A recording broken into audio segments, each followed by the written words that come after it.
Pourquoi l'amitié entre personnes de différents niveaux sociaux semble-t-elle impossible? Vu que j'évoque régulièrement l'impact, le pouvoir de la compagnie dans l'épanouissement personnel, j'ai cette question qui me revient constamment. Pourquoi les riches et les pauvres ne cohabiteraient-ils pas? Bonjour mes lecteurs, j'espère que vous allez bien. Bienvenue sur notre chaîne YouTube Talk with Mispa. Je suis Mispa Bimay, entrepreneur et motivatrice. Ici, on vous sert de la bonne humeur, de l'amour, de l'espoir, de la confiance, de l'estime en soi.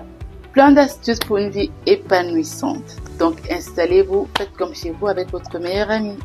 Aujourd'hui, on va parler des barrières en amitié liées au niveau, à la classe sociale. Donc, je vous partagerai ici quelques conseils, avantages et inconvénients de marcher ou pas avec les personnes de sa classe sociale. Mais avant de commencer, like la vidéo, like la chaîne si tu aimes notre contenu, partage, commente, mais surtout, abonne-toi, ça démarre. Premier avantage à côtoyer des personnes de la même classe sociale que soi, c'est que la communication et la compréhension sont fluides. Vous parlez le même langage, vous avez les mêmes aspirations, les mêmes attractions, les mêmes valeurs parfois. Donc oui, ici, on ne s'ennuie pas trop. On parle des choses utiles qui concourent à renforcer ou à élever notre niveau social. Deuxième avantage, c'est qu'ici, il n'y a pas de complexe lié aux différences économiques. S'entourer des personnes du même niveau social nous épargne des tensions liées aux différences économiques.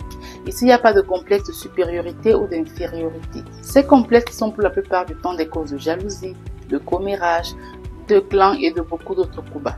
Quand on voit la recrudescence du crime et d'empoisonnement dans notre société, c'est un avantage à prendre très au sérieux. Troisième avantage, opportunité et réseautage. C'est-à-dire qu'en cas de besoin, l'un ou l'autre peut faire intervenir son oncle, sa tante, son frère et ainsi de suite. Ce qui favorise l'évolution personnelle et professionnelle. Donc oui, c'est une ambiance très favorable à la croissance sociale quand elle est saine. Venons aux inconvénients à côtoyer uniquement des personnes de son rang social. Premièrement, manque de diversité. Pour un esprit curieux et libre, tu te sentiras rapidement comme enfermé dans une bulle. Ceci ralentit ton esprit de créativité, ton ouverture d'esprit et limite tes expériences. C'est-à-dire que parler aux mêmes personnes, des mêmes choses, aux mêmes endroits, chaque jour peut paraître lassant.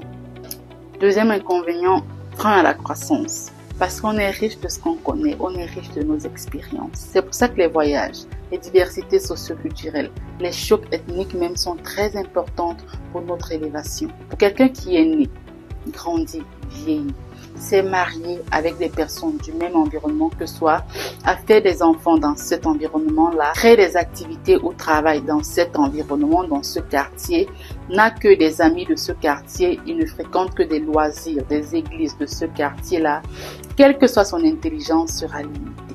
C'est un grand piège à sa croissance personnelle de limiter, d'ignorer ou de sous-estimer tout ce que peut offrir la vie extérieure. Troisièmement, l'insensibilité ou la sensibilité humaine.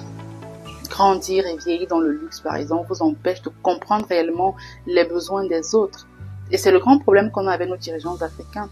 Quand tu n'as pas connu une situation, quand tu ne peux pas descendre, toucher du doigt certaines réalités, tu as l'impression que les autres sont juste trop capricieux, sont des extraterrestres et que tout va bien. Mais non. Pareil pour celui qui n'a connu que la misère. La richesse est un mythe. Il se dit que tous les riches sont des sorciers, sont des extraterrestres et qu'il est bien où il est. Il se dit que forcément pour passer un concours, il faut monnayer. Et toutes ces croyances que chacun nourrit de son côté nous rendent sensibles ou insensibles à ce qu'est la vie en général. D'où l'importance de toucher du doigt, d'oser descendre ou rêver, grandir pour se faire sa propre vision, avoir sa propre expérience de la vie.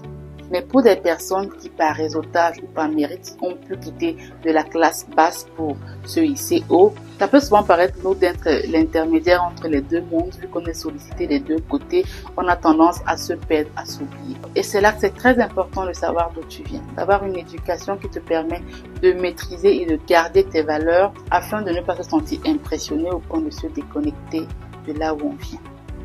Comme je le disais tantôt, l'amitié est comme l'amour. Si une personne te plaît et semble ouverte à ce que vous discutiez, va vers elle, quelle que soit sa situation sociale, fais-toi ta propre opinion d'elle et fondez une belle amitié, c'est possible.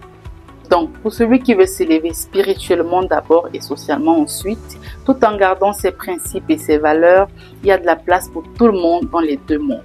Voilà, partage avec nous en commentaire ton expérience ou le point qui t'a le plus marqué. Et n'oublie surtout pas d'activer la cloche de notification pour ne rien rater de nos futurs thèmes. Bisous!